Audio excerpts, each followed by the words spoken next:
Fala pessoal, tudo bom? No vídeo de hoje eu vou falar sobre conteúdos gratuitos para estudar raciocínio lógico, mais especificamente sobre lógica proposicional. Eu já falei nos vídeos anteriores sobre conteúdos gratuitos para estudar ética, para estudar português e para estudar administração financeira e orçamentária. No vídeo de hoje eu vou falar sobre a questão da lógica proposicional porque eu acho que é mais relevante, já que a gente não tem um contato tão grande com ela ao longo da escola ou mesmo na faculdade, pelo menos eu não tive. Então, como eu tive que aprender do zero e eu tive que arrumar meios para poder aprender do zero, eu vou trazer isso para que vocês também possam aprender essa disciplina e aí conseguir alavancar nos estudos para poderem passar mais rápido, para poderem acertar mais questões na hora da prova e etc, tá bom? Mas, como eu já falei também em vídeos anteriores, eu já fiz um vídeo falando sobre a questão de usar ou não resumos e eu já falei para vocês que eu não faço mais resumos, né? Mas tem as ressalvas, como a disciplina de informática e a de raciocínio lógico. E como lógica proposicional está dentro do conteúdo de raciocínio lógico, então, por óbvio, a gente vai ter que usar um resumo para poder estudar a lógica proposicional.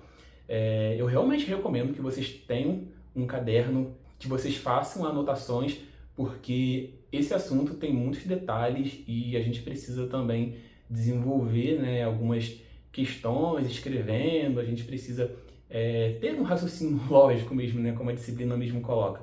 Então é muito importante que a gente anote algumas coisas porque tem muitos detalhes, principalmente na parte que quando vocês forem estudar lógica proposicional, os conectivos, então é muito importante que vocês anotem as particularidades da disciplina para que vocês possam depois revisar e lembrar. Porque tem algumas coisas também que a gente tem que gravar, não tem jeito, e aí é importante que vocês tenham anotado. Algumas resoluções de questões também são muito importantes, que vocês anotem como que vocês vão fazer aquelas questões, porque como elas são bem diferentes e bem específicas, então acaba que você precisa ter um certo macetinho para poder resolver. E é muito importante que você anote esses macetinhos para na hora da prova você estar ali já bem cascudo no assunto e conseguir não perder tempo, né, na hora da prova, que é tão importante também. Então vamos lá. O que eu fiz para estudar a lógica proposicional? Como eu não tinha cursinho, nem livros, nem nada sobre esse assunto, eu recorri mesmo ao YouTube. E aqui no YouTube eu achei uma aula sensacional, de um professor sensacional.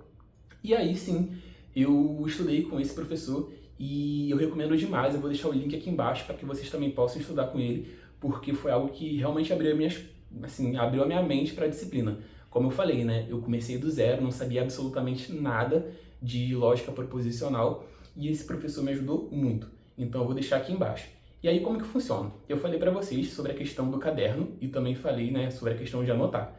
Então, quando vocês forem assistir essa aula, eu recomendo que vocês façam exatamente como se fosse na escola ou se fosse na faculdade. A gente vê lá o professor dando a explicação e o que a gente faz? A gente anota os exercícios, a gente anota as dicas, a gente anota as coisas que ele vai falando, né?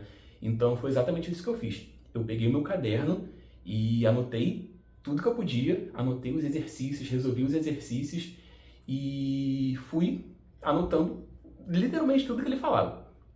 Com isso eu consegui aprender muita coisa. Eu saí do zero e assim, deslanchei o meu estudo na lógica proposicional por conta dessa aula desse professor que eu vou deixar aqui para vocês. E aí, beleza. Depois que você anotar tudo que o professor falar, você vai fazer questões e aí vai ser por sua conta, né?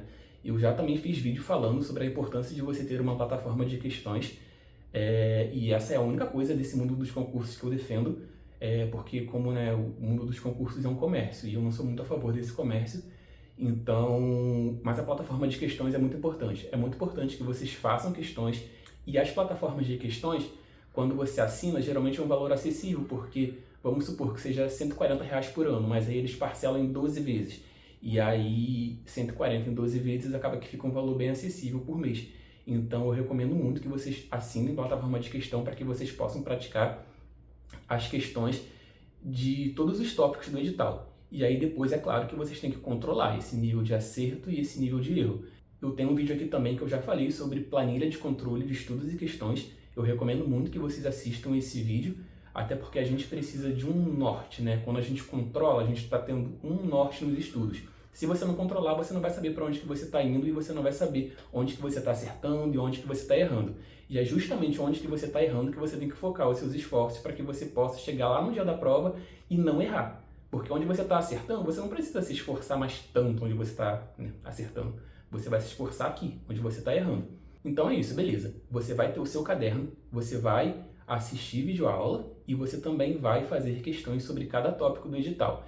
E aí, depois que você fizer tudo isso, eu te garanto que você vai aprender lógica, assim como eu aprendi, porque eu saí do zero. Uma outra coisa que eu recomendo demais é que você faça questões em relação a essa disciplina de raciocínio lógico e lógica proposicional, principalmente da banca do seu concurso. Porque cada banca tem uma peculiaridade para cobrar. A FGV vai cobrar isso de um jeito mais específico. O Sebrasp vai cobrar de uma outra forma. Por mais que sejam conteúdos parecidos, a FGV ela tem uma particularidade e o Sebrasp tem outra particularidade. Então é muito importante que você pegue essa manha, sabe, da banca, para que você possa chegar lá no dia da prova e conseguir acertar a questão. Porque às vezes a FGV vai cobrar de um jeito que o Sebrasp não gosta de cobrar e o Sebrasp vai cobrar de um jeito que a FGV não gosta de cobrar. Então, só dando um exemplo, sabe? E isso é muito importante para que vocês também comecem a pensar como o examinador elabora as questões, porque isso faz toda a diferença na hora de resolver as questões no dia da prova. E é por isso também que eu recomendo tanto que vocês tenham uma plataforma de questões, porque raciocínio lógico, pessoal, não tem jeito. Vocês precisam praticar para que vocês possam justamente pegar o jeito de resolver as questões. E aí, nessa prática de questões, vocês também vão aprender muita coisa. Então é muito importante que na hora que vocês estejam lá escrevendo, prestando atenção na aula, toda vez vocês deixem um espaço em branco, mais ou menos, principalmente quando o professor for mudar de conteúdo, sabe? Por exemplo, ele está explicando sobre tabela verdade, e aí daqui a pouco ele começa a falar sobre o conectivo E. Depois do conectivo E, ele entra no conectivo OU. Sabe esse intervalo, quando ele muda de assunto? É muito importante que vocês deixem algumas folhas em branco ali, para que vocês possam anotar as coisas que vocês conseguirem aprender com a resolução das questões. E aí vocês vão lá nesses espaços em branco e vão anotando tudo que vocês conseguirem e tudo que vocês acharem de importante para aquele determinado assunto. Isso foi algo que eu não fiz no início, quando eu estava estudando essa disciplina, e acabou que depois eu tive que ficar grampeando folhas no meu caderno para poder complementar, né, os assuntos que eu achei que eram relevantes e que faziam total diferença para que eu fosse aprovado e para que eu também aprendesse mais sobre a disciplina.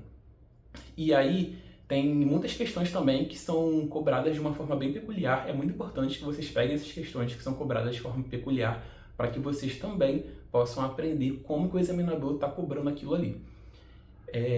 Aquelas questões diferentonas, aquelas questões que quase nunca aparecem, mas que quando aparecem pegam o candidato, sabe? Pegam assim a maioria dos candidatos. É muito importante que vocês tenham essas questões anotadas para que vocês, caso essa questão apareça futuramente na prova de vocês, vocês olhem e falem, não, isso daqui eu já sei como que tem que ser feito.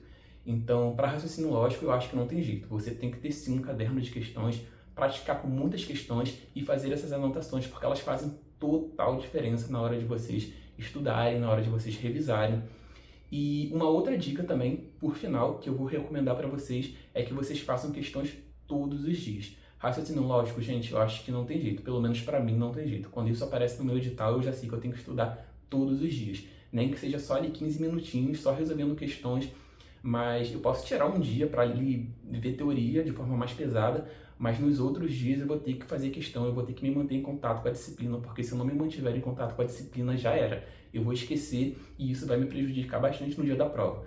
Então, uma dica final é essa. Façam questões sobre raciocínio lógico todos os dias, principalmente se for lógica proposicional. E se for a banca Sebrasp, então melhor ainda, porque você consegue resolver as questões bem rapidinho, né? Ali, principalmente quando ela trabalha com conectivos, você consegue identificar V e V da V, V e F da F, V implica em F é F. Essas coisas assim ficam bem claras depois que você aprende. Então, você consegue resolver de forma mais rápida. E no vídeo de hoje foi isso. Eu espero que vocês gostem, espero que isso contribua para o desenvolvimento de vocês, espero também que vocês consigam a aprovação de vocês mais rápido, porque como eu comecei a estudar em 2018, em 2018 eu não tinha essa maturidade, então eu estou passando essa maturidade para vocês que vocês possam estudar de uma forma mais eficiente, também possam aprender o conteúdo de uma maneira mais leve e possam conseguir aí deslanchar na aprovação de vocês, tá? Espero que vocês gostem e bons estudos, galera. Até a próxima.